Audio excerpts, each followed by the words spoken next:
3 of the fantasy football season, and here's a few tight ends I look to start this week. The first guy, Daryl Waller of the Las Vegas Raiders. So Waller so far off to a pretty decent start in the first 2 weeks of the season. Week 1 at the Chargers, 4 catches, 79 yards.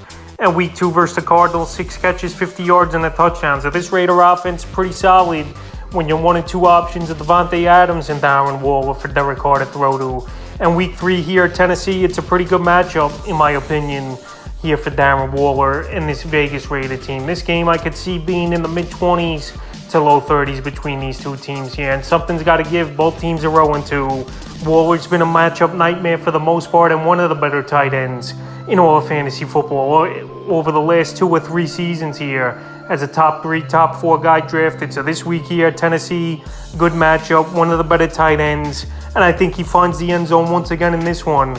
And he's a tight end I would start. The next guy is Dallas Goedert of the Philadelphia Eagles. So Dallas Goedert and this Eagle team here off to a great start, 2-0 to start the season. And they got a good matchup here week 3 at the Washington Commanders. So right now, I like a lot of Eagles in this game.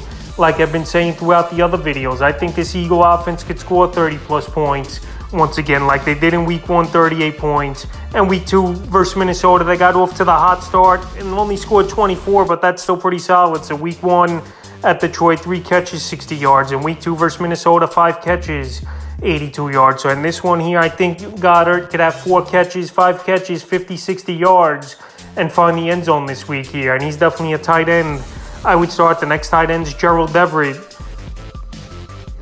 of the Los Angeles Chargers. So Gerald Everett, a guy I've been talking about a lot in the offseason as a sleeper and stuff like that. And so far, he's off to a great start in the first 2 weeks here as Everett. He's a guy that has the speed to play a wide receiver and the athleticism. And right now, even if you don't have a great flex option, I would consider Everett as a flex option. If you have like a Daryl Waller or a Dallas Goedert, and then you want to flex Everett. So Everett the first 2 weeks, week 1 versus Vegas, 3 catches, 54 yards, a touchdown. And week 2 at Kansas City, 10 targets, 6 catches, 71 yards. If Keenan Allen's out once again in this ballgame, the targets are going to be up there for that Gerald Everett. And even if Keenan Allen plays, it's a great matchup versus the Jacksonville Jaguar team that isn't the greatest of defenses, even though I know they shut out the Colts last week, but that was fluky, especially with the Colts without Michael Pittman.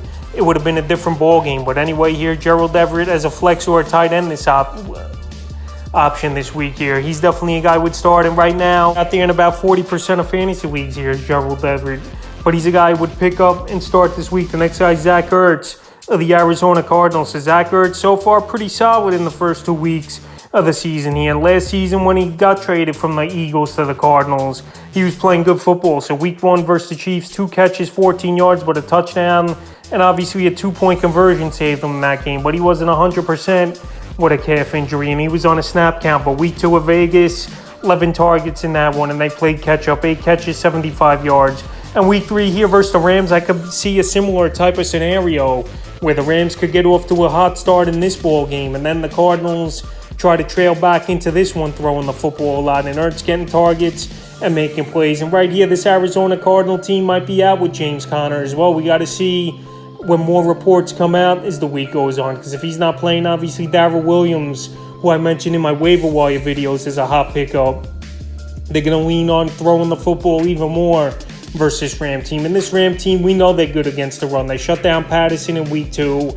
And week 1, Singletary and Zach Moss didn't do much. So right here, I see a lot of passing in this game for the Cardinal team, trailing or not in general. And I think Zach Ertz, just on volume alone and targets, has another good ball game with double digits this week in PPR leagues. And the final tight end I look to start this week's Pat Freiermuth of the Pittsburgh Steelers. So Freiermuth so far the first 2 weeks of the season, him and Deontay Johnson have been the top 2 targets and fantasy point scorers on the Steelers team. Week 1 at Cincinnati, 10 targets, 5 catches, 75 yards. And week 2 versus the Patriots, 7 targets, 4 catches, 22 yards, and found the end zone, right? So right here, Mitchell Trubisky, obviously, it's been a slump and a struggle for him throughout his career, and it's continued here with his new team this season in the Pittsburgh Steelers. But week 3 at Cleveland, I think he can make things happen a little bit. We even saw Joe Flacco have a good ball game in week 2 with the Cleveland Browns and pull out that great victory for the New York Jets. So right here, Pat Freiermuth, one of the main targets on this team.